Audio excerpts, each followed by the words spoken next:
The idea of work-life balance, it's something we all strive for, isn't it? This perfect equilibrium where work gets its due, but our personal lives flourish just as brightly. But what if I told you that perfect balance is an illusion, a myth, that striving for it can sometimes lead us further away from the joy and fulfillment we seek? The truth is, life is messy, unpredictable. Work deadlines shift, kids get sick, unexpected opportunities arise. We can't control these things, but what we can control is how we respond to them. We can choose to let these moments derail us, leaving us feeling overwhelmed and burnt out. Or we can choose to reclaim our power, to set boundaries, to prioritize what truly matters. This video is about making that choice. It's about letting go of the unattainable ideal of perfect balance and focusing instead on building a life that feels authentic and whole. A life where we show up as our full selves, both in our work and in our personal lives. Let's start by talking about boundaries. Boundaries are not about shutting people out or being rigid. They're about honoring our own needs and limits. Think of them as guidelines, a way of communicating what we're willing to do and what we're not. Setting boundaries at work can feel daunting, especially if we're worried about disappointing our colleagues or appearing less dedicated.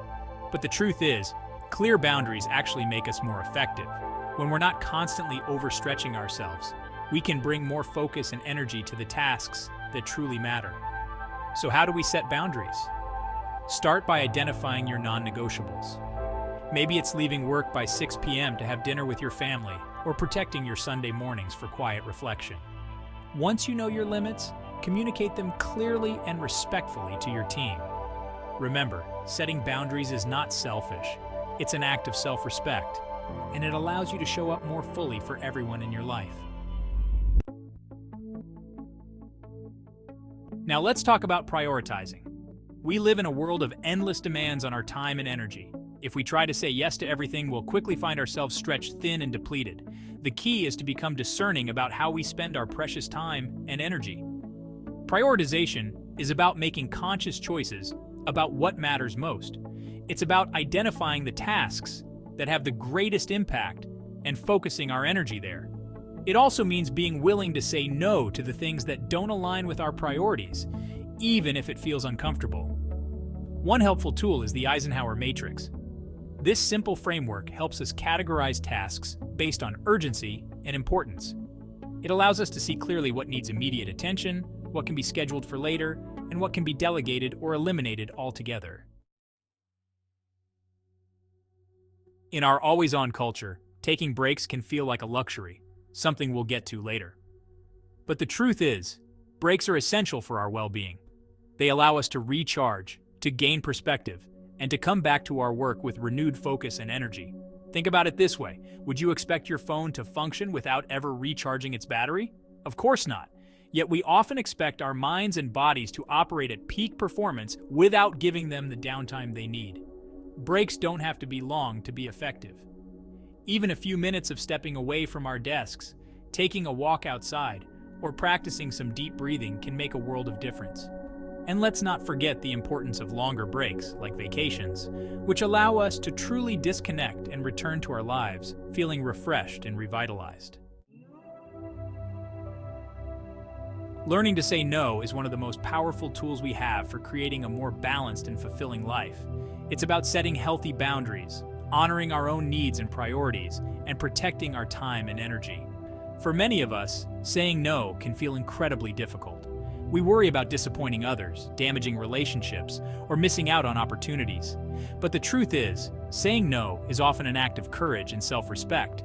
It allows us to stay true to ourselves and to focus on what truly matters. Remember, every time we say yes to something, we are implicitly saying no to something else. So before you automatically agree to another commitment, take a moment to pause and ask yourself, does this align with my priorities? Will it bring me joy or move me closer to my goals? If the answer is no, then have the courage to decline, even if it feels uncomfortable. Finally, let's talk about the importance of routine. In a world of constant change and uncertainty, a consistent routine can provide a sense of stability and grounding. It allows us to move through our days with more intention and ease, knowing what to expect and what's expected of us. A good routine is not about being rigid or inflexible. It's about creating a framework that supports our well-being and helps us manage our time and energy effectively. This might include setting regular sleep and wake times, scheduling dedicated time for work and personal activities, and incorporating healthy habits like exercise and mindful moments into our days. When we create a routine that aligns with our values and priorities, we create space for the things that truly matter. We're less likely to feel overwhelmed and scattered, and we're better able to show up fully for both our work and our personal lives.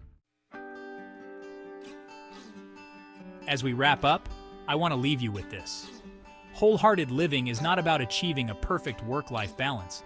It's about embracing the messiness of life, about setting healthy boundaries, prioritizing what matters most, and showing up authentically in all areas of our lives. It's a journey, not a destination. There will be days when you feel balanced and aligned, and there will be days when you feel pulled in a million directions. The key is to be kind to yourself, to keep learning and growing, and to never give up on creating a life that feels authentic and whole. I wish you all the best on this journey. May you find joy, meaning, and connection in all that you do.